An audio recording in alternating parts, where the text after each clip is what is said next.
ada pengakuan bahwa Muhammad itu bukan nabi gitu kan Pak ya. Nabi palsu. Makanya, ini kan aneh. Nabi Muhammad adalah nabi, titik. Mau langit, mau runtuh, mau apa mau runtuh, tetap itu iman muslim. Tidak bisa diganggu-gugat. Maka saya bilang nanti hanya saya yang percaya Nabi Muhammad adalah nabi. Padahal saya tidak muslim. Salam sang debaters. Berani bertanya, berani ditanya. Jangan kerja kau hanya bertanya terus. Kawan-kawan, hari ini saya tampil sore ya. Karena kemarin saya tampilnya jarang. Karena ada urusan, sekarang saya tampil. Ini yang ketiga. Pembahasan kali ini cukup menarik kawan ya. Kenapa menarik? Karena judulnya saya buat kasihan Manahem Ali sampai menangis darah, ya kan? Sampai menangis dia kawan. Demi berharap, demi menghibah, demi mendapat apa namanya itu? Mendapat kepastian atau mendapat pengakuan dari orang Kristen bahwa nabi yang dia sembah itu adalah keturunan daripada Ismail. Bahwa nabinya ya, bukan dia sembah, nabinya itu adalah keturunan Ismail. Kalau dipikir secara logika orang waras, untuk apa pengakuan orang Kristen? Untuk apa pengakuan orang Yahudi? Ya kan? Orang nabi-nabi dia, agama-agama dia. Pak maksud saya ya? Itulah bedanya mereka dengan Kristen. Kristen, orang Muslim tidak mengakui Yesus sebagai Tuhan, slow saja. Tidak ada urusan. Orang Muslim tidak mengakui Yesus sebagai Tuhan dan Juru Selamat juga tidak masalah. Kan Muslim sudah beda dengan Kristen. Inti ajarannya juga sudah beda. Untuk apa kita harus berharap-harap ya kawan-kawannya? Nggak perlu. Nah, paham ya kawan-kawannya? Oke, sekarang saya akan memulai pembicaraan ini dengan memutarkan video dari si Manahem Ali, Dr. Cengeng, ya, doktor mental pengemis. Sampaikan kalian kepada dia bahwa sang debaters mengatakan Manahem Ali doktor mental pengemis. Atau kalau dia belum doktor, master mental pengemis. Atau apalah namanya itu ya, kalau juga belum master, dosen mental pengemis. Dosen agama atau dosen apa dia ya? Kita lanjutkan kawan. Oh tunggu dulu, itu bukan hujah ya, itu fakta. Karena dia tidak mengerti konsep imannya. Sehingga dia butuh pengakuan dari orang Kristen. Untuk apa kawan? Makanya saya bilang, tinggal sayalah nanti yang percaya bahwa Islam itu berdiri sendiri. Tidak perlu buku-buku lain untuk menjelaskan kenabian Muhammad. Tidak perlu buku-buku lain untuk menjelaskan isi Al-Quran. Orang Tuhan sudah berfirman bahwa Al-Quran itu, Nabi Muhammad itu Nabi, titik, selesai. Tidak perlu sosok ilmiah, sosok profesor, cari sana, cari sini, gali sana, gali sini. Ya kalau kau cari sana, cari sini, buat apa kau mengikut agama Islam? Tinggalkan saja. Biarlah nanti satu hari hanya saya yang percaya itu, tanpa saya memeluk agama Islam. Nah itu. Saya percaya bahwa Nabi Muhammad adalah Nabi kawan. Kan unik. Saya percaya bahwa Al-Quran adalah kitab suci yang sempurna. Tidak diedit-edit, langsung dari langit. Tanpa saya harus berada di Islam. Karena untuk percaya hal itu tidak harus memeluk agama Islam. Menurut saya. Loh, jadi saya tidak bisa mengatakan bahwa Nabi Muhammad itu adalah Nabi. Karena saya nggak beragama Islam, terus saya bilang, oh Nabi Muhammad nggak Nabi, begini, bukan Nabi palsu. Nggak bisa kawan. Itu tetap Nabi, maupun dibilang orang Kristen dia palsu, maupun dibilang hantu belau dia palsu, tetap dia Nabi. Nggak bisa. Tetapi karena orang ini tolol dua-duanya, bodoh, tolol, bego, Manahem Ali, maka dia memaksakan diri. Harus ada pengakuan dari kitab-kitab lain, kitab-kitab Kristen, kitab-kitab Yahudi, kitab-kitab, untuk apa kawan? Jadi karena tidak ada pengakuan, lantas Nabi Muhammad tidak menjadi Nabi bagi dia. Kan goblok. Pengakuan Nabi Muhammad menjadi Nabi, itu tertuang di dalam 2 kalimat syahadat. Artinya, bahwa siapapun yang mengucapkan 2 kalimat syahadat, harus mengakui Nabi Muhammad sebagai Nabi. Lah, orang-orang yang tidak mengakui, ya biarin saja. Ngapain harus kita ulik, kita orang sana, aduh memalukan sekali ya. Oke, kita buka saja ucapan si Manahem Ali. Baik Pak Ali, saat ini kita akan membahas tema yaitu dokumen Bapak Gereja tak terbantahkan. Nah, lihat ya, 2 mental-mental pengemis ini bicara tentang dokumen Bapak Gereja yang tidak terbantahkan katanya. Ingat, dia bilang tidak terbantahkan ya. Dokumen itu tidak terbantahkan ya. Kita lihat. Orang ini kebiasaan lidahnya itu bercabang. Suka mengatakan A di depan, di tengah jadi B. Lanjut. Dengan tambahan Kristen bermanuver nih Pak. Ini sepertinya masih ada hubungannya dengan kajian kita minggu kemarin kali ya Pak ya, Pak Ali ya. Dibilangnya Kristen bermanuver. Yang bermanuver itu kalau orang ini cerdas, ya mereka lah. Karena mereka butuh pengakuan dari orang Kristen. Kristen untuk apa bermanuver? Hei, Dondi tolol. Si Dondi setan ini juga tolol. Tapi dia merasa dia paling hebat. Tadi saya masuk roomnya si apa namanya lampion atau siapa-siapa dia. Dia bilang, mana pernah Dondi setan menghina Yesus? Memang nggak pernah. Siapa rupanya pernah menghina Nabi kalian dengan Tuhan kalian? Apalagi kayak aku. Aku selalu menyanjung kok bahwa Allah SWT itu Tuhan yang maha besar. Ya, yang menurunkan kitab sucinya teratur dan maha teliti. Kalian yang membantah seolah-olah Allah SWT tidak maha teliti. Ya kawan-kawan. Tapi kalau dia mengatakan, wah Bibel ini apa? Dia kan seolah-olah menghina. Yang membuat Bibel itu siapa? Kan orang Kristen mengimani itu Tuhan. Kok katanya tidak ada menghina Tuhan? Ya kawan-kawan. Itulah gobloknya Dondi setan ini. Kita lihat, dia bilangnya manuver. Dia yang bermanuver. Kalau kau di sini ku bilang goblok sepuas-puasku. Tapi karena kau jauh kali, sekali aja lah enggak. Lanjut. Ya. Mudah-mudahan itu menjadi informasi yang lengkap dari kajian kita pada minggu kemarin. Ya.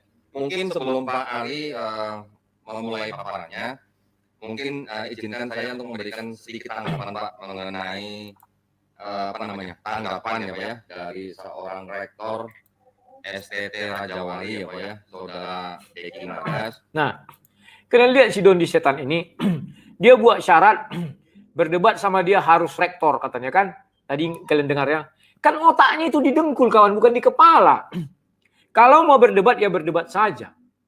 Ya. Jangan ada alasan harus rektor. Makanya saya bilang, oke, saya mau berdebat tapi dengan ulama kalian yang paling hebat sekali. Kan lucu kawan. Urusannya apa? Harus ada titel rektor, harus ada ini. Kelihatan sekali dia tidak mampu berdebat. Maka dia mengundang cara-cara licik biar seolah-olah orang lain tidak mau berdebat sama dia. Sama dengan idola dia si Zakar Naik. Kan begitu. Harus ada penonton 100 ribu. Untuk apa harus ada? Di-live-kan saja di TV itu banyak orang menonton, bahkan jutaan. Ngapain 100 ribu? Tapi karena kebiasaan para kaum begoders ini membentengi kebodohannya dengan hal-hal seperti itu. Kalian mungkin masih ingat. Ketika pertama kali dulu Manacem Ali membahas tentang Bible di dalam Geraham Mualaf, apa yang terjadi? Diizinkan waktu itu dibuka roomnya, masuk orang bertanya, habis Manacem Ali kena balbal kawan. Ditanya, apakah kamu pandai bahasa Ibrani? Oh ya, coba kau terjemahkan. Apa arti Ibrani ini? Langsung apa dibilangnya? Wah, saya bukan ahli Ibrani katanya. Ingat sekali aku tuh kawan. Jadi orang ini otak tolol tapi sok-sok hebat. Ya. Apalagi si Dondi setan ini. Gayanya aja kawan. Harus rektor lawan dia. Aduh. Udahlah. Aku juga harus rektor lawanku. Kau carikan. Jangankan itu kawan. Sama orang pernah aku bilang. Kau banyak kali cerita kau. Kalau mau debat banyak kali syaratmu. Tuhan kau suruh sama aku berdebat. Ku bal-bali aku bilang. Nah itulah. Apalah syarat. Harus rektor. Harus ini banyak kali gayanya nih. Yang mempertanyakan atau ingin ingin menolak daripada data yang sudah disuguhkan oleh Pak Menahem Ali. Beliau kalau tidak salah. Kok mau menolak? Ya kan?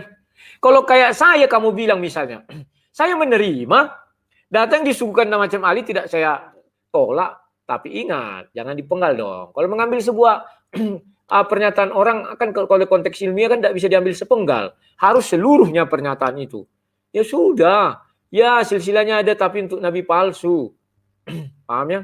Ini orangnya tidak tahu konteks. Kita lihat nanti. Lanjut.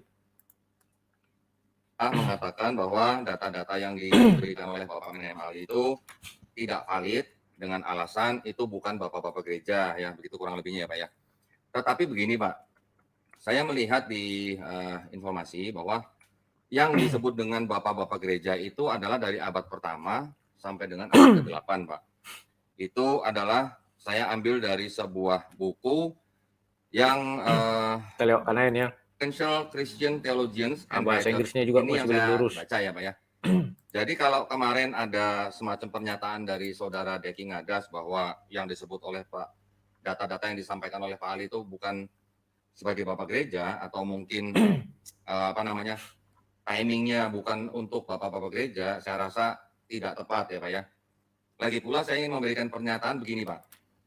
Yang disampaikan oleh Bapak Menem Ali itu adalah data eksternal dari Islam yang mengakui bahwa Nabi Muhammad SAW adalah keturunan Ismail alaihissalam. Betul begitu ya Pak Ali ya?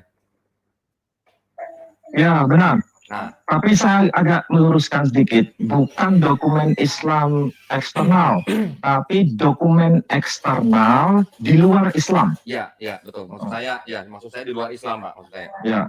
Artinya gini Pak, siapapun dari kalangan kekristenan, ya boleh disebut bapak gereja, yang mengakui bahwa Nabi Muhammad SAW adalah keturunan Ismail, yaitu asalnya dari kalangan kekristenan. Data yang disampaikan oleh Pak Ali ini bukan data yang berasal dari Islam, kan begitu ya Pak ya. Jadi maksud saya tidak ada hubungannya, entah itu tulisan Bapak Gereja dari abad ke-7 atau abad ke-8 atau mungkin abad pada waktu Nabi Muhammad dilahirkan, atau mungkin tulisan Bapak Gereja di abad ke-20, itu saya rasa tidak ada hubungannya dengan kerasulan. Nah, sekarang dia bicara tulisan Bapak Gereja abad ke-20 tidak ada dengan kerasulan. Padahal kan aku bilang lain cerita di depan, lain cerita di belakang. Dia bilang tidak ada hubungan dengan kerasulan. Sekarang malah orang itu kemarin membahas tentang kerasulan. Agar apa? Agar tergenapi bahwa dari golongan Nabi lahirlah Nabi. Ya kan demikian. Nah, itulah sebabnya saya heran melihat orang ini. Apa yang diucapkan pertama bisa disangkal dalam beberapa menit, beberapa detik, beberapa hari. Ya, sangat lucu sekali. Mereka tidak percaya lagi dengan Al-Quran yang mengatakan bahwa keturunan Nabi dan diberi kitab itu dari Ibrahim, Ishak, dan Yakub. Tidak percaya lagi mereka tuh kawan. Lanjut. Begitu ya Pak ya. Yang ingin ditekankan hanyalah bahwa mereka mengakui Nabi Muhammad SAW adalah keturunan Nabi Ismail alaihissalam. Kan itu saja Pak yang sebenarnya kita perlukan kan Pak. Ya, yang paling penting itu. Ya, mengenai mereka tidak mengakui Muhammad sebagai Nabi, itu di luar topik Pak ya, kalau menurut saya. Karena, nah, kan lucu kawan. Dia hanya mau mengambil ucapan Bapak Gereja bahwa Nabi Muhammad itu adalah seorang keturunan Ismail. Tetapi tidak mengambil yang lain. Itu kan satu keseluruhan, satu kesatuan. Iya. Intinya ya bahwa Nabi Muhammad itu keturunan Ismail, itu adalah nabi palsu. Kalau nabi yang asli itu bukan nabi palsu. Nah, artinya bukan keturunan Ismail. Mungkin kan begitu. Kalau kita ambil dari pembicaraan mereka ini ingin membuktikan Nabi Muhammad itu keturunan Ismail. Maka dari buku itu dijelaskan tetapi nabi palsu. Dan si Manacem Ali kan rekamannya masih ada. Hanya satu di dunia ini yang nabi palsu katanya. Ya kan? Yang diakui orang itu ada satu, tidak lain dan tidak bukan adalah Muhammad katanya. Kan goblok. Nabinya umat Islam katanya. Dia yang goblok dibilangnya orang goblok. Hebat mereka ini ya, lidahnya itu bercabang kawan. Dalam waktu berapa menit bisa diputar balikkannya semua. Lanjut. Keturunan tidak ada hubungannya dengan kerasulan. Nah, keturunan tidak ada hubungan dengan kerasulan. Kalau tidak ada hubungan keturunan dengan kerasulan, mengapa harus dibuktikan Nabi Muhammad keturunan Ismail? Sampai pala dia itu botak, tidak akan bisa dijawab dia. Kalau memang tidak ada hubungan keturunan dengan kerasulan, ngapain dibuktikannya? Sudah berkata Allah SWT dalam Al-Quran bahwa Nabi Muhammad adalah Nabi. Sudah titik. Tidak perlu kau kutaati, tidak perlu kau cari-cari tahu, tidak perlu. Itu namanya beriman. Ini enggak malah bolak-balik buku sana, buku sini, hantam sana. Jadi kayak apa dia kawan? Banteng, tambuk sana, tambuk sini semuanya ya. Begitulah kalau orang bego dari sini merasa pintar tapi tolol. Keturunan tidak ada hubungannya dengan teologis, gitu ya Pak ya. Tidak ada hubungan sama sekali antara keturunan dengan teologis. Kalau kau bicara tentang hubungan teologis, ada. Karena Allah SWT di dalam Al-Quran tidak pernah berada di tengah-tengah keturunan Ismail. Kalau kau bisa menunjukkan Allah SWT berada di tengah-tengah keturunan Ismail, saya akan mu'alaf. Pegang kata-kata saya. Ya. Tidak mau Allah Subhanahu wa taala. Itulah sebabnya tidak ada nabi dari keturunan Ismail. Tidak ada itu. Maksud saya sebelum Nabi Muhammad ya. Tidak ada itu. Tidak ada keturunan dari Ismail itu nabi. Selalu keturunan itu dari Ishak. Ya. Kalau itu saya bantah kamu. Lanjut. Gitu. Nah, saya hanya ingin memberikan pernyataan sedikit saja. Kalau mereka malah menuduh Pak Ali mengkonfirmasi bahwa Muhammad adalah nabi palsu, itu adalah pernyataan yang lucu, Pak. Kalau memang bapak-bapak gereja mengakui kerasulan daripada nabi, sudah pasti Pak mereka keluar dari Kristen, kan begitu ya sebenarnya. Nah, ingat dia bilang lagi apa? Kalau bapak-bapak gereja mengakui Nabi Muhammad sebagai nabi, maka sudah tentu mereka keluar dari Kristen. Kok keluar? Saya mengakui Nabi Muhammad jadi nabi. Kalau saya tidak mengakui dan saya umumkan depan orang, kepala saya bisa hilang. Apalagi sampai saya bilang di Arab sana. Goblok. Dan itu memang fakta. Nabi Muhammad adalah nabi bagi umat Islam. Terus saya harus masuk Islam? Kan tidak. Ini orang-orang goblok. Tidak bisa dibiarkan ini kawan. Terlalu tolol. Lanjut ya. Nah, simpelnya. Ya logika sederhana begitu. Jadi apa yang saya sampaikan itu nampaknya kalau mereka ini tidak memiliki nalar yang cerdas, Ya. mereka salah memahami. Iya. Ini problem besar ketika kita mendengar sesuatu tanpa mendengar yang benar. Tapi karena penuh kebencian, akhirnya topik beralih ke hal yang lain. Padahal yang kita bicarakan itu mengenai nasab biologis. Ya. Artinya itu aspek historis. Yang kita bicarakan bukan aspek teologis, pengakuan terhadap kerasulan. Kalau bicara kerasulan, itu topik yang lain yang tidak kita bahas pada minggu kemarin. Ini nampaknya banyak orang-orang yang mereaksi secara berlebihan di luar topik yang kita bicarakan. Nah, mulai dia bersilat lidah ya. Mau mengatakan orang begini bukan. Orang dia yang bilang jelas-jelas kok. Satu-satunya yang dimaksud adalah the one and only, hanya satu di muka bumi ini katanya. Nabi Muhammad, katanya kan nabinya umat Islam. Bangga pula dia, aduh. Katanya dia tidak bicara nabi. Dia kan bicara kenabian itu. Dari historis. Seolah-olah dia butuh pengakuan kalau Nabi Muhammad tidak keturunan Ismail berarti bukan nabi. Apa bisa begitu? Terus Nabi Khidir dari mana itu? Keturunan siapa itu? Tetap nabi? Ya. Oke, ada 3 nabi dari Arab, 4 kalau nggak salah ya. Nanti kita cari ya. Ini orang ini biar otaknya terbuka kawan. Tidak harus seperti itu ya, harus mengemis sana, mengemis sini, memalukan sekali. Lanjut. Jadi ini salah alamat sebetulnya. Yang komentar-komentar seperti itu salah alamat. Kan sama seperti halnya begini Pak ya. Kita dari kalangan Islam tidak mengakui bahwa Yesus Kristus itu adalah Tuhan. Tetapi kita mengakui bahwa Yesus Kristus adalah putra Maria atau putra Maryam. Kan begitu Pak? Nah, ya begoknya kan. Kita tidak mengakui Yesus Kristus itu adalah Tuhan. Ya enggak masalah. Dan kami tidak mau membuktikan dari kitab-kitab orang Islam bahwa Yesus itu adalah Tuhan. Untuk apa? Saya tidak sekalipun pernah membuktikan Yesus itu adalah Tuhan dari kitab-kitab orang Islam. Apalagi bapak-bapak Islam saya bilang. Kalau kan Kristen bapak-bapak gereja atau bapak-bapak masjid. Tak mau saya mencari itu. Karena tanpa pengakuan mereka pun Yesus tetap Tuhan bagi saya. Ya. Gobloknya mereka ya memang betul-betul goblok, anak didik goblok ini. Siapa yang mendidik orang ini? Lanjut ya kawan-kawannya. Nah, terus dia bilang bahwa Yesus itu anak Maria atau anak Maryam. Ngarang kodol, mimpi kau. Sejak kapan Yesus itu anak Maryam? Maryam itu saudaranya Harun. Harun itu saudaranya Musa, anaknya Imran, anaknya Amran. Ya, itu yang benar. Saudaranya itu perempuan namanya Miriam, bukan Maryam, Miriam. Lanjut ya kawan-kawannya. Iya, ada hubungannya antara keturunan dari anak daripada Maryam dengan keturunan Yesus. Kan gitu ya. Iya, benar. Jadi kalau tadi Bapak bilang mereka menerima suatu pernyataan tetapi mencernanya dengan kebencian, ya keluarnya akan menjadi suatu pernyataan yang seperti nalar yang tidak sampai begitu kalau menurut saya Pak. Ya, kita harus maklumi lah, mereka semua dalam proses belajar minimal untuk memahami ucapan orang lain. Yang harus dimaklumi itu kalian itu, begoders. Kalian sudah punya iman, ngapain harus cari sana, cari sini, titik. Apa kata Al-Quran itu yang benar. Jangan kau ingin melawan-lawan Al-Quran. Maka saya bilang hanya saya nanti lagi yang pembela Al-Quran jadinya. Ya, Semua pergi meninggalkan, tinggal saya lagi kawan. Mereka tidak percaya lagi bahwa ucapan Allah SWT dalam Al-Quran itu benar 100%. Mereka mencoba mencari-cari ke kitab-kitab lain.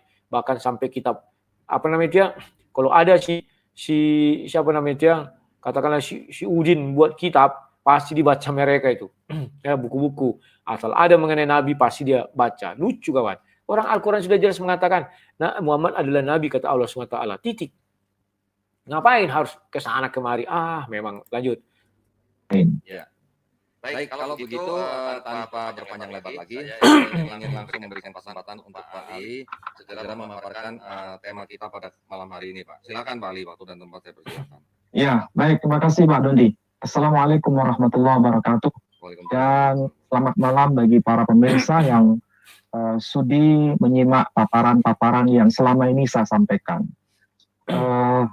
Pada hari ini, pada minggu ini, saya akan mencoba untuk melengkapi paparan saya berkaitan dengan tema yang saya sampaikan pada minggu yang lalu. Karena setelah saya sampaikan topik tersebut banyak menimbulkan hadas.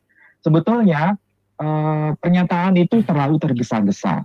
Mengapa saya katakan begitu? Kita akan mencoba membuktikan data bukan data internal saja, tetapi data eksternal. Nah, kemarin itu data eksternal. Tapi seperti apa nanti konkretnya ketika kita hubungkan dengan data internal, mari kita bahas bersama pada malam hari ini. Nah, saya mulai dulu ya. Jadi, kalau kita berbicara mengenai nasab dari Nabi Muhammad SAW, kita mulai dari data internal Muslim sendiri. Saya akan mencoba menjelaskan nasab yang termaktub di dalam berbagai dokumen Islam. Nah, mungkin Pak Dondi bisa lihat dulu ya slide saya yang berkaitan dengan Sahih Muslim. Sahih Muslim. Dibuka aja dulu.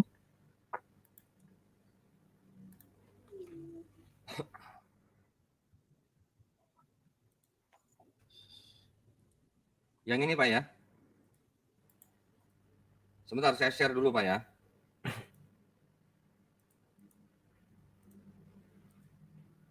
Ya. Bisa dilihat Pak Ali? Ya, ini adalah dokumen yang bisa diakses oleh siapapun. Para ulama sudah memberikan berbagai cara untuk kita bisa mengaksesnya.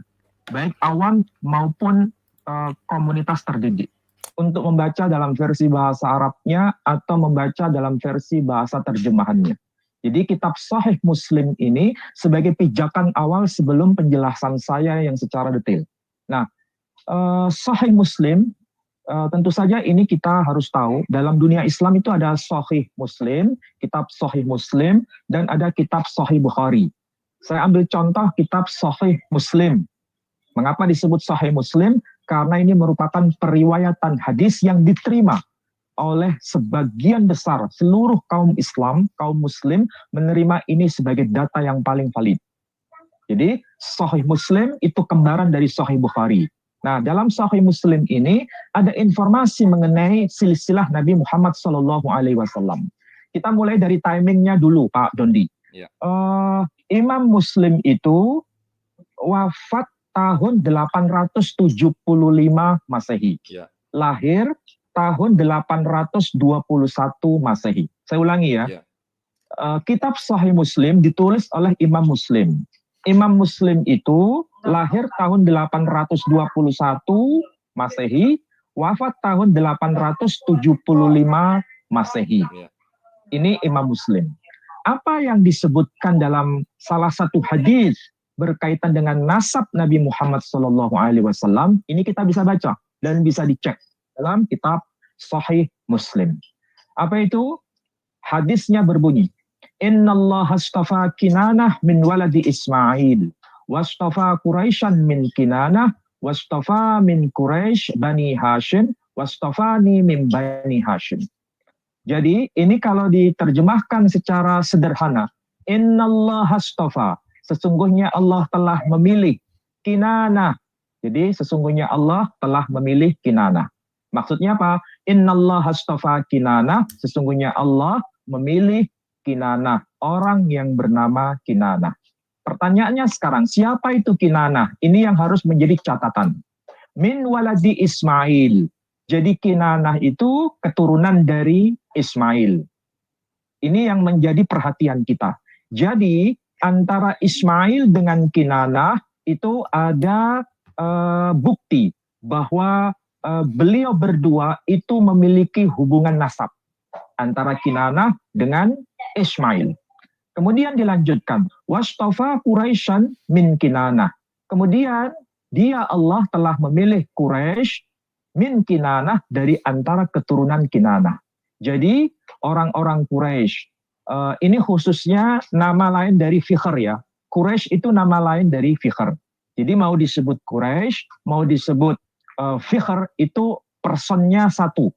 Jadi disebut Quraisyan, yakni memilih Quraisy dari antara keturunan Kinanah. Kesimpulannya, Kinanah itu keturunan dari Ismail, Quraisy keturunan dari Kinanah. Wastafa min Quraisy Bani Hashim. Dan dia Allah telah memilih dari antara keturunan Quraisy, yakni Bani Hashim. Siapakah itu Bani Hashim? Bani Hashim keturunan Hashim. Hashim itu nasabnya nyambung kepada Quraisy. Ini jelas. Kemudian yang paling terakhir, pada frase terakhir disebutkan wastafani min Bani Hashim. Dan dia Allah telah memilih aku dari antara keturunan Bani Hashim. Siapakah aku di sini yang dimaksud? Aku yang dimaksud adalah Nabi Muhammad SAW.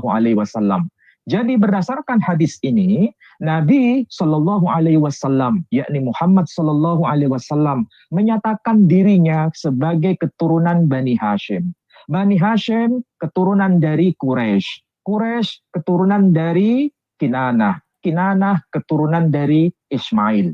Ini hadis yang termaktub, tertulis dalam Sahih Muslim. Dokumennya, sebagaimana yang tadi saya sebut, Imam Muslim wafat tahun 875 Masehi. Catat ini baik-baik. Tahun wafat Imam Muslim adalah tahun 875 Masehi. Hadis ini tidak ada siapapun yang menolak. Tidak ada seorang ulama pun yang menolak. Karena hadis ini termaktub di dalam kitab Sahih Muslim. Memang nasab ini tidak ada rincian secara detail. Tetapi pokok-pokok dari tokoh-tokoh penting itu disebutkan di dalamnya.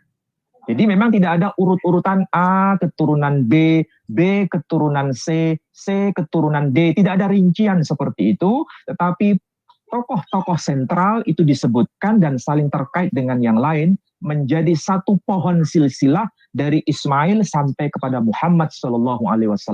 Jadi kalau ada orang yang bertanya, mana buktinya dalam dokumen Islam yang dianggap sahih oleh siapapun, maka jawabannya Sahih Muslim. Tidak ada siapapun yang meragukan itu. Jadi sekali lagi, nasab Nabi Muhammad SAW itu terbukti sambung sampai kepada Ismail melalui tokoh yang bernama Kinanah. Ya, itu dokumen pertama yang saya sajikan. Kemudian dokumen yang kedua ada yang lebih tua dibanding dari dokumen dari Imam Muslim.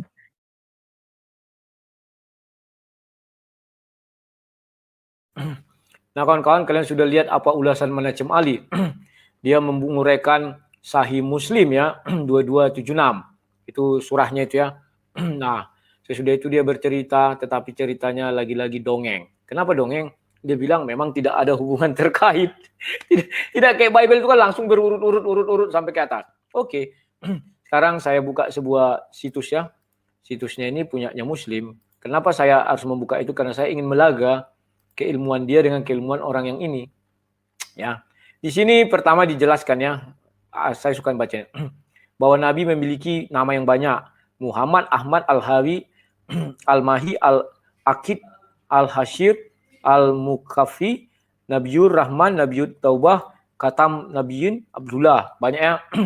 Dan ini ada di dalam Al-Quran surah-surahnya.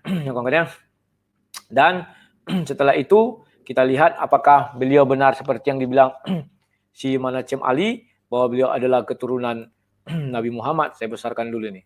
Nah, ini ya. Sebentar. Bukhari 3 ini. Di sini ya. Nah, aku bacakan nih. Ini masih keterangan. Adapun nasab. Adapun nasab, beliau adalah anak dari Abdullah bin Abdul Muthalib, bin Hashim, bin Abdul Manaf, bin Qusay, bin Kilab, bin Murrah, bin Ka'ab, bin Lu'ay, bin Galib, bin Fir, bin Malik, bin An-Nar, bin Kinanah, bin Kuzaimah, bin Mudrika, bin Ilyas, bin Mudhar, bin Nizar, bin Ma'ad, bin Adnan. Sampai di sini, ingat ya. Sampai di sini tidak ada perbedaan di antara para ulama, ya. Adnan dipastikan merupakan keturunan Nabi Ismail. Namun, para ulama berselisih pendapat mengenai silsilah nasab dari Adnan hingga Ismail, ya. Jadi sampai Adnan tidak ada masalah. Tetapi mulai dari Adnan ke sampai Ismail baru ada percabangannya. Oke, tidak masalah. Seluruh orang Arab dari negeri Hijaz memiliki keterkaitan dengan nasab beliau tersebut. Sebagai di mana diriwayatkan Ibnu Abbas. Dari Ibnu Abbas radhiyallahu anhuma, ketika beliau ditanya mengenai ayat kecuali kasih sayang dalam kurba, kekerabatan, Said bin Jabir menafsirkan kurba maknanya keluarga Muhammad sallallahu alaihi wasallam. Ibnu Abbas berkata, engkau terburu-buru dalam menafsirkan. Ternyata tafsir itu semua ya kawan-kawan. Karena sesungguhnya antara tidak ada keturunan orang Quraisy kecuali ia memiliki kekerabatan dengan beliau, ya kan?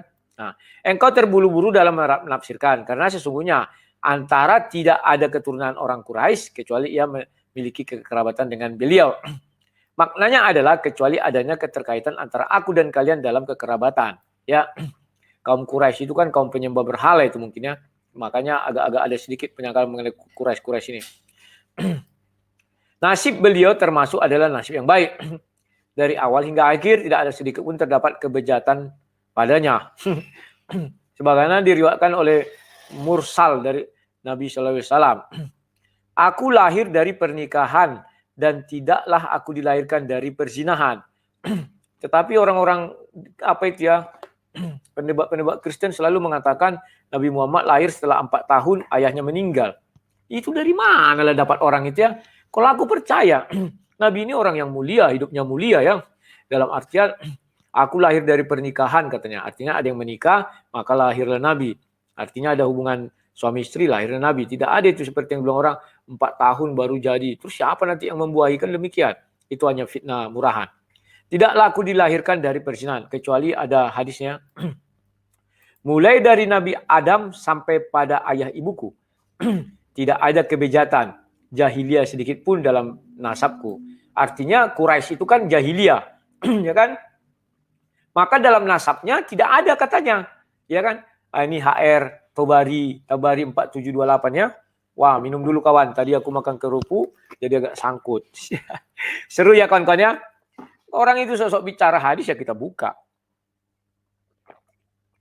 Oke. Ingat, tidak ada kebejatan jahiliyah sedikit pun dalam nasabku. HR At-Tabari 4728. Coba aku lihat HR At-Tabarinya 4728 ini ya. Sebentar. Ini enak kawan, kalau bicara orang itu biar jangan bohong-bohong kawan. Kita cari At-Tabari ada nggak di sini? Hadis riwayat. Mana hadis Allah? Ini hadis ini banyak sekali kawannya. Kenapa lah harus banyak kali buku-bukunya? Satu aja. Kalau kayak Bible itu enak ya langsung tuh satu, nggak perlu lagi profesor, doktor, ulama, pendeta, pastor. Mana ini Tabari? Alah, carinya aku susah ini. Udah, kita anggap ini sajalah dari sini kan sudah dijelaskan itu ya. Mulai dari Adam sampai pada ayah ibuku. Tidak ada kebejatan. Jahiliyah sedikit pun dalam nasabku. Jadi, kalau siapa bilang tadi ada bagian yang dalam nasabnya ke jahiliyah atau kebejatan, berarti dasar daripada macam al itu sudah ada yang gugur ya. Oleh karena itu kita katakan bahwa Nabi Muhammad SAW lahir dari nasab terbaik.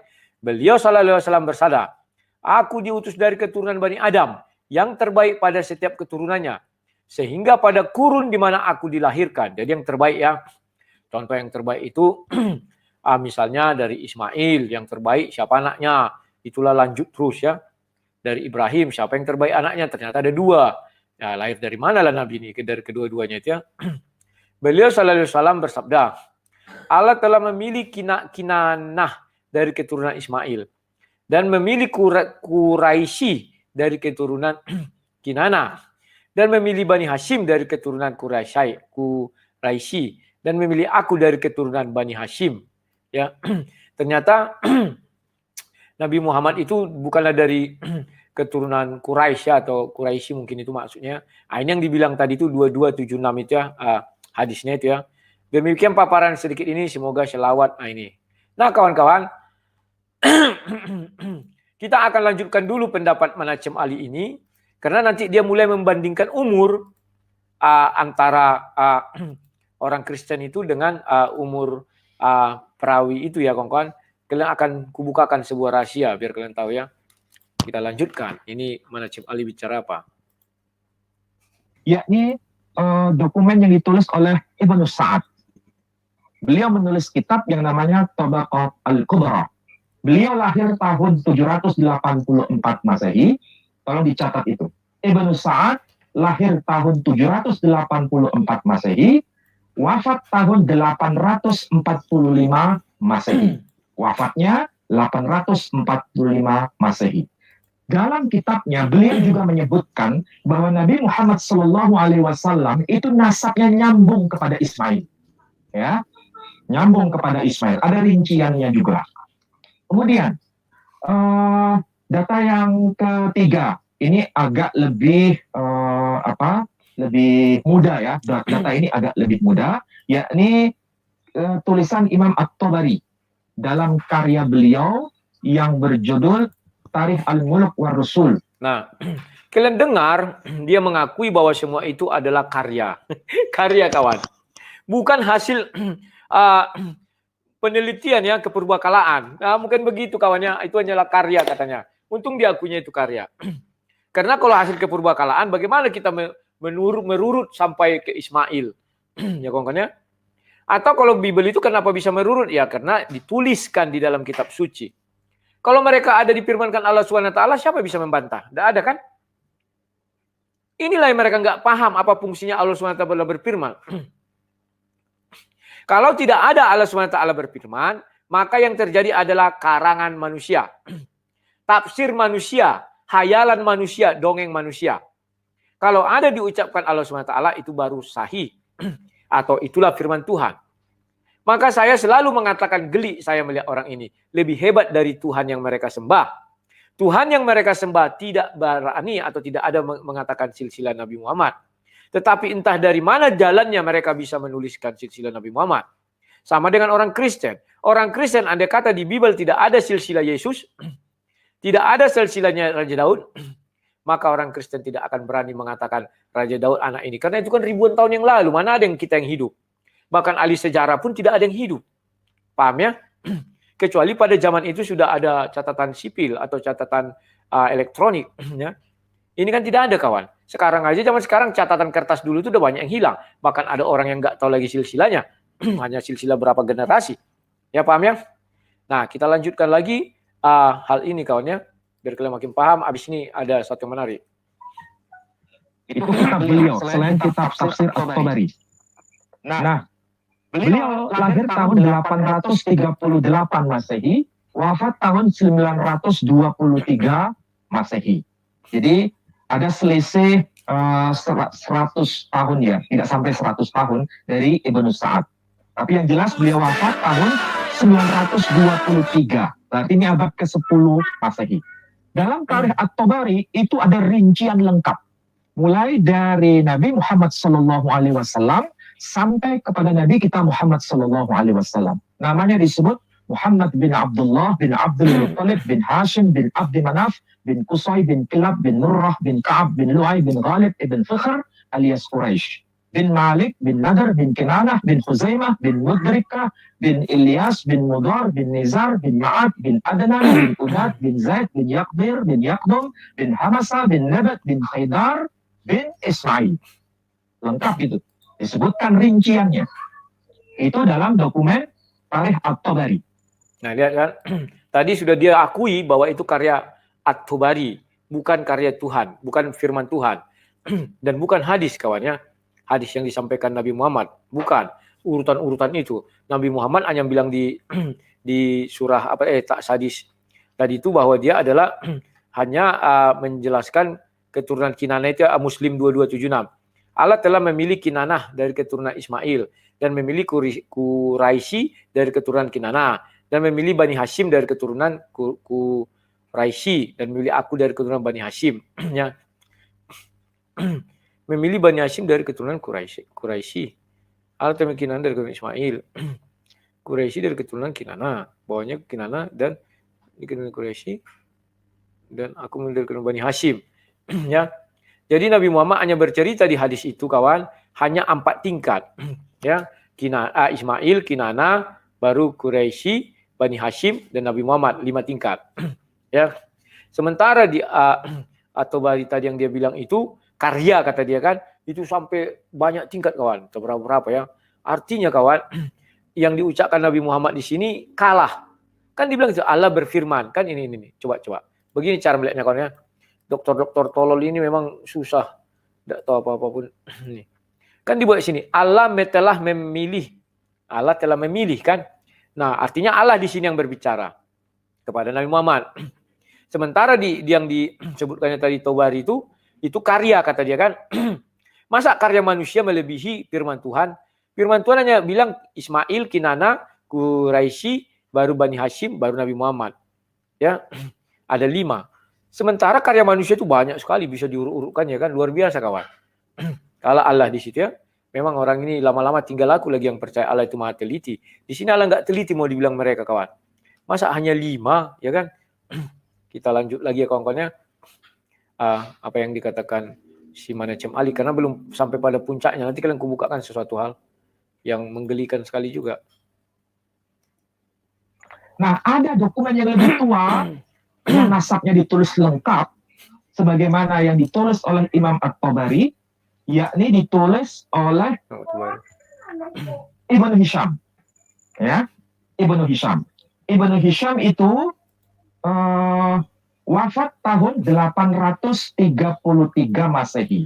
Ya, 833 Masehi. Artinya Ibnu Hisham itu wafat sebelum lahirnya Imam Muslim. Jadi lebih tua. Jadi Ibnu Hisham itu lahirnya, Ibnu Hisham sudah wafat baru Imam Muslim lahir. Karena kalau Ibnu Hisham wafat tahun 833 Masehi, Imam Muslim lahir tahun 821 Masehi. Nah, ini sebuah rahasia yang harus kalian ketahui kawan. Untung dia mengakui Ibnu Hisham lebih dahulu lahir daripada At-Tabari yang tadi dibilangnya. Maka kalau ada hadis lain, nama Ibnu Hisham itu harusnya ada. Karena kan dari perawi akhirnya Ibnu Hisham menulis. Ketika menulis kan dia juga bercerita sama orang lain. Maka kalau dia menulis maka harus ada nama Ibnu Hisham itu ya. Kan itu kan kalau silsilah perawi ini konnya. Kalau tidak dari mana Tabari ini mendapat berita itu? Apa dari silsilah garis lain? Ya kan silsilah apa perawi garisnya lain? Tidak mungkin ya kawan-kawannya. Tetapi kenapa di sini Manacem Ali berusaha menjelaskan urutan umur? Tahu kalian sebabnya? Ini kita lanjutkan dikit lagi. Selisihnya nggak terlalu panjang ya. Saya ulangi lagi. Kalau Imam Ibnu Hisham wafat tahun 833 Masehi, artinya posisi Imam Muslim waktu itu masih kecil. Karena beliau baru lahir 821. Masih terlalu muda maksud saya. Betul ya Pak Dodi ya? Ya, jadi selisihnya tidak terlalu banyak. Nah, Imam Muslim menyebutkan hanya pokok-pokok nama yang tadi disebutkan. Saya baca dari Sahih Muslim. Sementara Imam yang disebut Ibnu Hisham itu rinci. Rincinya juga tidak terlalu berbeda dengan pernyataan Imam Muslim. bahwa Nabi kita Muhammad SAW nasabnya juga nyambung kepada Ismail, tetapi agak sedikit berbeda dengan Imam At-Tabari. Di mana itu? Pada urutan selanjutnya. Jadi kalau menurut versi Imam Ibnu Hisham, saya bacakan ya, itu Muhammad bin Abdullah bin Abdul Malik, Muhammad bin Abdullah bin Abdul Muttalib bin Hashim bin Abdi Manaf bin Qusay bin Kilab bin Murrah bin Ka'ab bin Lu'ay bin Ghalib ibn Fikhr alias Quraisy sama. Bin Malik bin Nadar bin Kinanah bin Khuzaimah bin Mudrikah bin Ilyas bin Mudar bin Nazar bin Ma'ad bin Adnan sama. Jadi sebagaimana kalau Imam Tabari menyebutkan sampai Adnan, Imam Ibnu Hisham juga sampai Adnan. Nah, dari Adnan ini ada perbedaan jalur ke atasnya. Kalau menurut Ibnu Hisham, Adnan, kemudian keturunan Udad bin Muqawwim bin. Nah, kawan. Sekarang di mana letak cerdasnya orang ini? Orang tolol ini, di mana letak cerdasnya? Yang nggak ada karena dia tolol. Kenapa dia tolol? Kalau ada dua ahli Islam, ulama Islam, atau orang yang menuliskan kitab itu, memiliki silsilah yang berbeda, perlu dipertanyakan. Orang yang mana yang diceritakan? Sampai Adnan katanya sama. Tiba-tiba Tabari menjurus ke sana, ya kan? Ibnu apa tadi itu? Ibnu itu ke sana. Terus ketemu bapaknya di mana sampai di atas? Paham maksudnya? Mamanya satu, bapaknya dua. Bagaimana ceritanya itu? Yang satu bilang bapakmu ke sana, yang satu bilang bapakmu ke sana. Apakah kita masih bisa percaya itu, kawan? Ini mereka nggak tahu. Contoh dalam manusia lah. Misalnya anak saya bin Rulyanes bin Hutagalung misalnya. Pas dari Hutagalung ini misalnya naik lagi ke atas. Si Polan, si A menuliskan bapaknya bapakku Siombing. Si B menuliskan bapaknya bapakku Hutagalung. Mana yang benar, kawan? Pasti kau merujuk yang ke Hutagalung kalau ada marga. Sekarang nggak pakai marga, tapi nama. Nah, ini aku bapakku yang misalnya bapakku namanya si Somad. Si A menulis bapaknya si Somad ini misalnya si Erik. Nah, kan begitu. Si B menulis bapaknya si Somad ini misalnya si apalah Mick Jagger. Nah, yang benar mana? Coba kalian pikir baik-baik, kawan. Sudah ada kontradiksi. Apakah mau ku bilang bapakku si Somad ini anak haram daripada si Mick Jagger? Sedangkan bapak aslinya adalah siapalah namanya misalnya si Jerry? Atau begitu? Ataukah keduanya ini punya saham di situ sehingga bapakku dua memiliki bapak?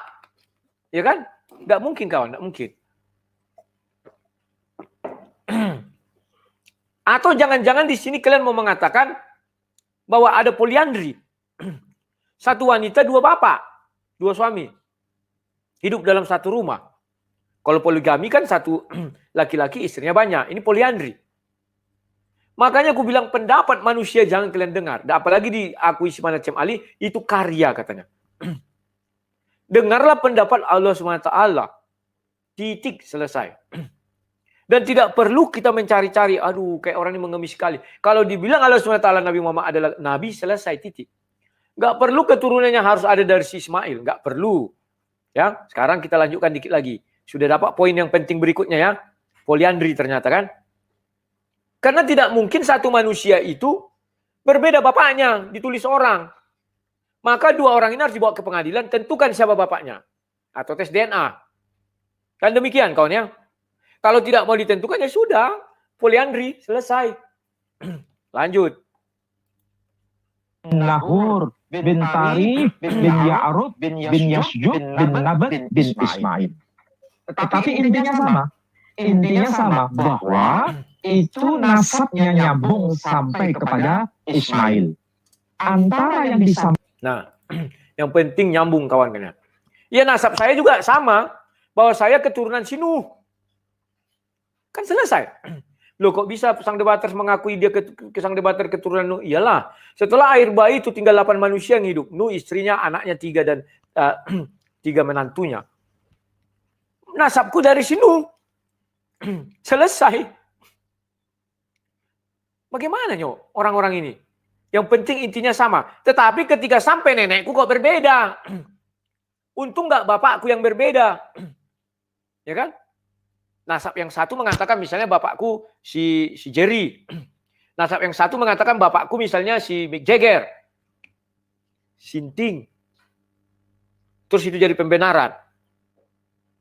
Dan ujungnya sama kepada si Nuh. Bahwa si Rudi Yohanes adalah silsilahnya keturunan si Nuh. Kalau si Adam semua manusia, ini si Nuh langsung kawan. Luar biasa kawan. Yang intinya penting sama ujungnya ya, sama-sama si Nuh, keturunan si Nuh. Kan lucu kawan. Terus di mana lah pembenarannya ketika aku mengurus akte kelahiran? Nama bapakmu siapa? Menurut si apa? Itu si Jerry. Oh iya, menurut si B, Mick Jagger. Sinting kau ya katanya, gila kau. Harus kau tentukan satu siapa bapakmu, biar ku tulis sini katanya. Kan lucu kawan. Aduh. Yang bertolak belakang pun dipercayai. Lanjut. Sampaikan oleh Imam Muslim dengan Imam At-Tabari, dengan Imam Ibnu Hisham. Tokoh-tokoh penting itu semuanya ada. Yakni pertama, siapa? Ismail. Yang kedua, Kinana. Sama. Yang ketiga, Quraisy. Yang keempat, Bani Hashim. Jadi ini tokoh-tokoh penting ini disepakati semua. Nah, sama dengan saya nanti. Tokoh-tokoh penting ada di dalam sejarahnya si Rudi. Yang pertama siapa? Adam. Yang kedua siapa? Nuh. Selesai kawan. Kan sama. Berarti saya juga keturunan Nabi dong. Adam, Nuh. Selesai. Itulah hebatnya Bible kawan. Dituliskan itu sengaja biar jangan ada hal-hal seperti ini. Tapi pas dibawa, bapakku si Jerry atau Mick Jagger. Jelaskan dong. Tidak bisa kalian beralasan yang penting dia itu ada keturunan dari si Adam dan si Nuh. Gak bisa gitu. Tentukan bapakmu Mick Jagger atau siapa. Nah, biar jelas. Kan gitu kawan. Lanjut, dikit lagi ya. Belum keluar yang dibilang itu. Oleh Imam Muslim, Imam Ibnu Sa'ad, Imam At-Tabari, Imam Ibnu Hisham. Semua sepakat, semua. Termasuk dari Ibnu Katsir. Ibnu Katsir itu lebih jauh lagi, lebih muda lagi. Beliau lahir tahun 1301, wafat tahun 1372 Masehi. Dengan kata lain, Imam Ibnu Katsir itu lahir setelah periode bapak-bapak gereja. Jadi, Imam Ibnu Katsir lahir setelah periode bapak-bapak gereja. Nah, sementara siapakah yang sezaman dengan bapak-bapak gereja? Ini yang penting kawan. Ini menarik sebenarnya. Siapakah yang sezaman dengan bapak-bapak gereja? Nah, ini sangat penting ya. Kalian dengar baik-baik ya, kita dengar. Nah, ini kita bisa lacak. Kalau Imam Muslim wafat tahun 875 Masehi. Ya. Imam Ibnu Sa'ad wafat tahun 845 Masehi. Kemudian Ibnu Hisham wafat tahun 833 Masehi. Dia lebih ya. tua lagi. Coba perhatikan itu semua. Ini apakah sezaman dengan bapak-bapak gereja ataukah tidak? Nah, tolong dicek oleh Pak Dodi. Ya. Mereka ini sezaman periodenya atau tidak? Nanti akan membuktikan. Ternyata sekali lagi, saya kasih clue saja ya. Ternyata catatan bahwa Nabi Muhammad SAW nasabnya itu nyambung kepada Ismail itu justru lebih duluan yang tercantum dalam dokumen Bapak Gereja. Nah, paham kalian maksudnya apa? Dulu pernah saya berkata kepada kalian bahwa ada pernah saya baca disodorkan dokumen ya bahwa antitesis dari Kristen itu apa? Maka diciptakanlah agama lain. Yang menciptakan siapa? Ada saya bilang dulu kan, itu adalah Katolik karena Kristen pertama Katolik, ya. Dan untung dia ini nggak ngerti apa yang dia ucapkan. Makanya dokter tolol. Dia bilang yang lebih tua dokumen itu adalah punya bapak-bapak gereja. Lantas, Yang dia bilang tadi, si At-Tabari, si Muslim, si Katsir, dan Ibnu Hashim, dan semua-semuanya itu.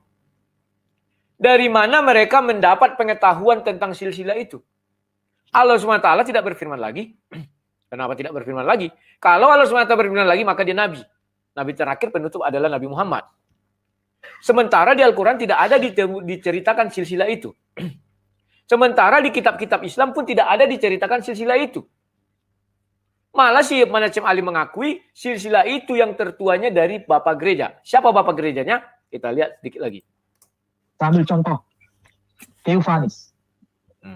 Coba lihat Pak, yang Theophanes. Ya, sebentar Pak.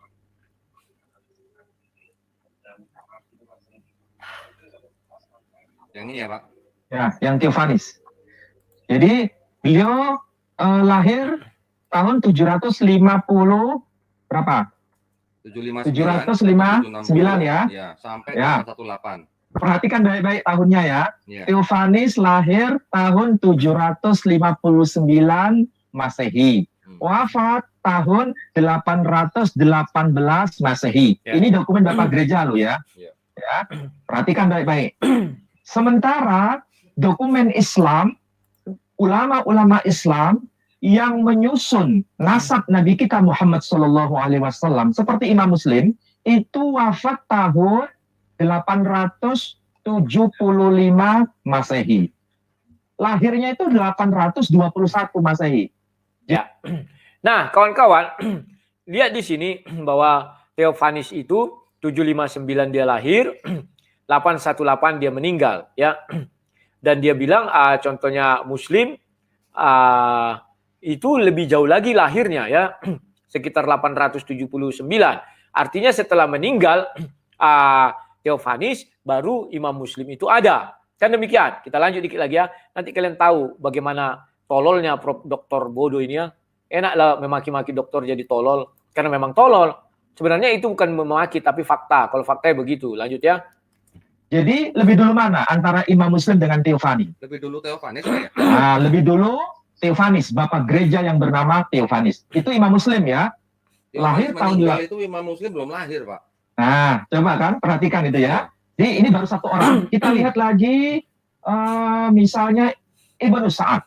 Ibnu Sa'ad lahir 784 Masehi, wafat tahun 845 Masehi. Lebih dulu mana dengan Theophanes? Ada yang sejaman ya Pak ya, tetapi Ya, sezaman ya. Ya. Ini sezaman ya. Jadi Ibnu Sa'ad sezaman dengan Theophanes. Kalau Imam Muslim itu 784 kok sejaman lahirnya, ini 759. Ya, berarti ada sekitar 24 tahun jaraknya, dibilangnya sejaman. Kalau dibilang satu abad ya bisa jadi ya, satu periode ya. Tapi kalau dibilang umur sejauh itu beda 24 tahun dan siapa itu masih kecil, bisa jadi ini sudah sakit-sakitan dari tua ya. Kita lanjutkan, katanya sejaman itu. justru lebih dulu Theophanes. Ya, Theophanes betul? tetap Ya. ya. Ya. Sekarang Imam At-Tabari. Imam At-Tabari itu lahir tahun 838. Nah, Ya. At-Tabari Wafat juga tahun 923. Berarti ini masa setelah Bapak Gereja yang bernama Theophanes. Ya. Kemudian Imam Ibnu Hisham itu wafat tahun 833. Iya. Ya. Berarti dia sezaman nggak dengan Theophanes? Sejaman Pak. Nah, sezaman. Berarti yang sezaman tadi berapa orang? 2 orang Pak. Nah, pertama Imam Muslim. Yang Ya. kedua, Ibnu Hisham. Maaf, yang sezaman itu Imam Ibnu Sa'ad, Iya, Ibnu Sa'ad, sorry.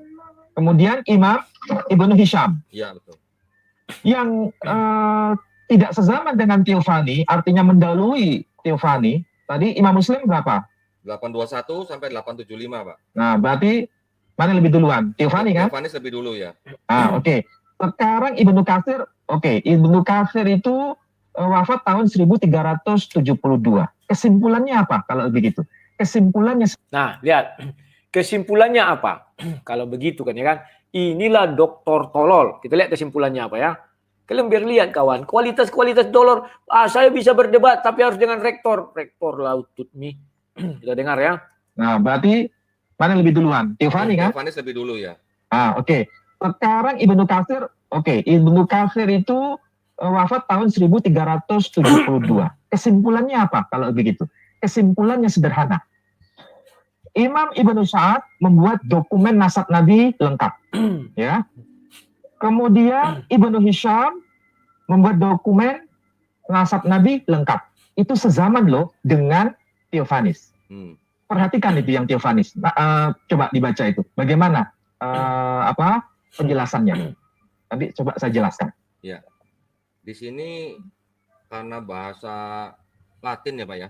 Dianu aja di ini bukunya Pak Dondi. Pak Dondi. Ya. Lihat ini. Ini bukunya. Ya. Kelihatan ya? Ya, Pak. Bisa di zoom lebih dekat. Ya. Buku ini adalah buku bukan terbitan abal-abal. Ini bukan dicetak dalam dunia Islam. Ini dicetak dalam dunia akademik dan penerbitnya. Nah, sekarang sudah dapat inti bicaranya, belum kan? Ya, kita tunggu. Dia lucu sekali. Penerbit terhormat. Penerbitnya adalah, saya sebutkan di sini ya, penerbit Harvard University Press. Penerbitnya itu Harvard. Ya, dia lebih percaya Harvard dari Al-Azhar atau yang lain-lain. Kita lihat. Bisa dilihat di sini Pak Dondi, penerbitnya. Ya, coba Pak. Turun sedikit Pak. Turun sedikit. Ya. Kelihatan? Teman-teman tulisannya agak blur sih Pak. Agak blur? Iya. Kelihatan? Ya, kelihatan Harvard Harvard? University Press ya Pak. Iya, betul. London. Iya. Ya. Tahun berapa itu Pak terbitnya?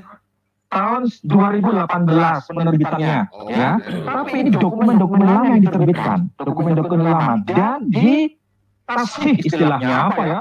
Diteliti oleh para ahli memang. Namanya penerbit Harvard kan tidak boleh sembarangan itu. Iya. Pak, tolong sambungin lagi Pak tadi yang depan Pak. Ini. Tadi ya. Mundur sedikit Pak. Ya. Nah, ini buat para pemirsa yang mau lebih jelas lagi, bisa di-pause videonya, nanti bisa di-screenshot ya. Ya. Ya. Itu covernya sudah ada sih di slide yang saya bagikan. Ya, ini kan Ada di buat slide. bukti Pak. Iya, ya, betul. Nanti sangkain Bapak comot dari internet Pak. Enggak ada bukunya, di bukunya sama kan. Iya. Ini saya beli waktu saya ada di Jepang, di Tokyo waktu itu. Nyari di toko buku yang klasik, ternyata alhamdulillah dapat ini. Saya sujud syukur itu di sana. Nah, lihat ya, buku karangan kafir, dia sampai sujud syukur. Dia bersyukur sama siapa ya? Kurang ngerti kita, karena ini kan bukunya kafir. Terbitan kaum kafir ya, bapak-bapak gereja kata dia tadi kan. Sudah dapat kalian kesimpulannya? Belum ada kan? Lanjut. Padahal itu negara yang sekuler ya, tapi dokumen-dokumen kayak begini mereka punya semua, ada dijual. Iya. Nah, kalau cari buku lagi ke Jepang ngajak saya Pak ya. Iya jelas. Nah, itu tolong ditampilkan ya di slide ya. Kita coba lihat datanya itu dirinci tidak mengenai nasabnya Nabi Muhammad SAW. Itu cuma begini aja Pak ya. Tolong bisa ditanyakan aja supaya pemirsa lihat lagi. Sebentar. Ya, ini ya Pak ya. Nah, ini coba ya. Mereka yang baca ini kemarin itu tidak membaca secara benar, tapi membaca dengan penuh kebencian. Akhirnya apa? Apa yang saya sampaikan itu justru yang tidak dipahami, tetapi justru diarahkan ke topik yang lain. Ini kan problem. Problem karena mereka tidak cerdas memahami atau bagaimana? Ini problem besar ya. Menurut saya Problem gini besar. Pak. Kalau menurut saya gini. Ini kita lagi ngomongin keturunan, tetapi tiba-tiba yang dikeluarkan dalam banyak pernyataan itu bahwa ada pengakuan bahwa Muhammad itu bukan nabi gitu Pak ya. Makanya ini kan aneh. Sekarang begini ya. Kalau menurut saya ini gara-gara ada sesuatu di alam bawah sadarnya Pak. Ya, karena ini ada gangguan psikologis sebetulnya. Iya, iya. Mereka tidak bisa mencerna secara baik akibat gangguan psikologis. Kemudian dia memutar-mutar data supaya tidak sesuai dengan apa yang ada. Nah, coba kalau kita cermati baik-baik, ini kan sederhana. Sebetulnya Bapak Theophanes ini mereka kenal, mereka tahu ini bukan Bapak gereja abal-abal, dan ini bukan Bapak gereja yang jadi mu'alaf. Bukan, ini Bapak gereja beneran. Sebagaimana Bapak gereja tadi misalnya disebut John of Damascus, itu Bapak gereja. Kalau nanti saya buka khusus nanti suatu saat ya, dokumen Bapak gereja yang bernama John of Damascus, itu juga mengakui. Nah, kita belum nampak kesimpulannya kawan ya. Aku belum Ini sudah kelihatan bahwa Muhammad itu keturunan Ismail di sini. Jadi syarat itu profeta, dia itu seorang pemimpin. Nah, kawan-kawan, sampai detik itu juga belum ada kesimpulannya. Dan memang dia tidak berani mengambil kesimpulan. Dia hanya mengambil kesimpulannya apa? Bapak-bapak gereja sudah menuliskan lebih dahulu sebelum imam-imam dari Muslim, ya kan?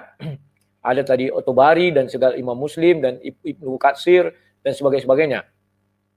Artinya secara tidak langsung dia mengatakan sumber ilmu pengetahuan daripada imam-imam tadi tidak lain dan tidak bukan dari bapak-bapak gereja.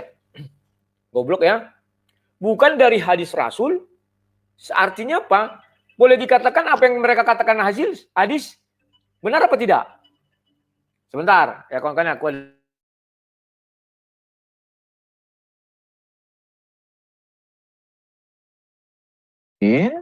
dan sekaligus nabi palsu. Ya. Memang kalau seandainya dia mengakui Muhammad Shallallahu Alaihi Wasallam sebagai nabi, ya tentu sejak awal Theophanes masuk Islam sejak itu, ya kan?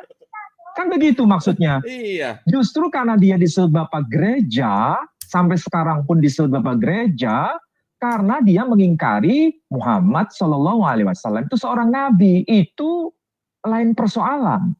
Tetapi kalau dia seorang bapak gereja, itu secara historis mengakui bahwa dia yakni Muhammad Shallallahu Alaihi Wasallam itu keturunan dari Ismail secara kenorum. Itu jelas ini. Ini aja sudah cukup sebetulnya sebagai bukti bahwa. Nah, dia tidak tahu apa yang dia ucapkan, kawan. Begini maksud saya. Sekarang hadis itu ditulis tahun berapa? Ya, kayak tadi udah disebutkannya namanya Otobari, imam ini segala macam. Itu ada setelah bapak gereja duluan ada. Paham maksud saya? Artinya kalau disebutkan orang itu perawi, menurut logika kalian lah. Sebentar ya, ini orang ini entah apa aja nih. Sebentar, ada yang nelfon aku. Sorry. Muhammad Shallallahu Alaihi Wasallam keturunan Ismail, sudah cukup itu. Iya. Yang menyatakan begini bapak gereja. Justru pertanyaan begini. Nah, ini kan era belakangan. Lahir tahun 759 Masehi. Ya terus sawat gitu. Meninggal tahun 818 Masehi. 818 Masehi. Ya betul. Artinya begini, ini kan bapak gereja oke, tapi kan bapak gereja yang paling akhir. Iya, bapak gereja yang paling akhir. Kalau dia hidup di era bapak gereja paling awal, abad pertama, abad kedua, abad ketiga, tidak mungkin bicara mengenai Muhammad. Nah, sudah dapat kalian ya. Apanya intinya, dia bilang itu bapak gereja terakhir. Artinya sebelum hadis itu datang. Ngerti kalian ya? Nah, sekarang boleh kita katakan sumber hadis itu perawinya dari mana? Dari bapak gereja. Loh, kok bisa begitu sang debaters? Iyalah. Dia mengakui apa yang ada di buku bapak gereja itu yang ada di hadis. Baik Ibnu satu lagi dan Otobari, meskipun yang hidup sejaman katanya. Maksudnya hidup sejaman 1 abad. Padahal selisih umur 24 tahun. Tetap si yang tadi itu duluan lahirnya, si Theophani atau siapa tadi bilangnya ya. Nah, jadi kawan-kawan, mereka tidak tahu cara menarik kesimpulan. Yang dia tarik kesimpulan hanya untuk memuaskan pendapat mereka. Bahwa Nabi adalah keturunan dari Ismail. Dia tidak melihat side effect-nya, efek sampingnya. Efek sampingnya adalah maka saya makin mengetahui bahwa hadis itu boleh dikatakan doif. Karena firman Allahnya nggak ada. Justru dia bilang itu diambil dari bapak-bapak gereja ini karena sama percis. Paham kalian? Jadi perawinya itu siapa? Semua yang ditulis itu jadi karangan. Kan begitu kawan. Makanya lah saya bilang saya heran melihat orang-orang ini membuat kesimpulan. Dia lebih dahulu menaruh buku bapak-bapak gereja itu di awal. Kemudian dia menaruh hadis-hadis itu di belakang. Atau pendapat para imam-imam itu. Dan dia mulai mengatakan ini lebih dahulu daripada ini. Paham ya? Artinya secara tidak langsung dia mengatakan bahwa apa yang dikatakan bapak gereja itulah sumber pengetahuan mereka. Al-Quran tidak ada ditulis silsilah itu. Bohong mereka kalau mengatakan sumber pengetahuannya dari Allah. Nggak ada. Oke, dari hadis yang dibuatnya 227 itu Muslim itu tadi. Hadis Muslim juga mengatakan tidak demikian, hanya 5 tingkat. Sementara mereka bisa menuliskan sampai ke atas. Paham maksud saya ya? Jadi sekarang kalian sudah terbongkar pikiran kalian bahwa mereka ini kebanyakan makan telur busuk. Masa isi kepala itu semua kotoran. cocokmologi, dan berjiwa mental pengemis. Padahal seperti yang saya bilang, untuk apa mencari-cari itu? Al-Quran sudah mengatakan bahwa Nabi Muhammad adalah Nabi, titik. Mau langit, mau runtuh, mau apa, mau runtuh, tetap itu iman muslim. Tidak bisa diganggu-gugat. Maka saya bilang nanti hanya saya yang percaya Nabi Muhammad adalah Nabi. Padahal saya tidak muslim. Unik kan? Hanya saya yang percaya Al-Quran itu kitab sempurna, tidak diubah-ubah. Langsung turun dari langit. Dan penulisannya itu sangat amat teramat teliti, maha teliti Tuhan itu. Mereka mulai meninggalkan saya, nggak percaya, udah lari sana, lari sini, lari sana, buka Bible, buka bahkan kitab-kitab Bapak Gereja katanya karangan manusia, kan tadi bilang karya. Dah, paham ya kawan-kawan semua ya? Saya harap kabarkanlah berita baik ini kepada orang-orang semua bahwa tinggal sang debaters nanti yang percaya. Kasihan sang debaters bilang, kalau gitu marilah kita dukung pembangunan rumah anak terang. Urusannya apa? Ya, tapi memang kalian harus dukung ya pembangunan rumah anak terang, biar banyak anak-anak terang berasal dari sana ya. Aduh. Nanti malam kita jumpa kawan. Semoga si Filipus berani berdebat sama saya, karena dia sudah janji malam ini kami berdebat jam 8-nya. Dan kalau dia tidak hadir ya kita seperti biasa kita ngobrol-ngobrol ya. Tetapi jangan hina kalian saya, karena saya nanti yang tinggal percaya Nabi Muhammad adalah Nabi, Al-Quran adalah kitab suci maha sempurna. Jangan hina saya kawan ya. Oke, sekian dan terima kasih.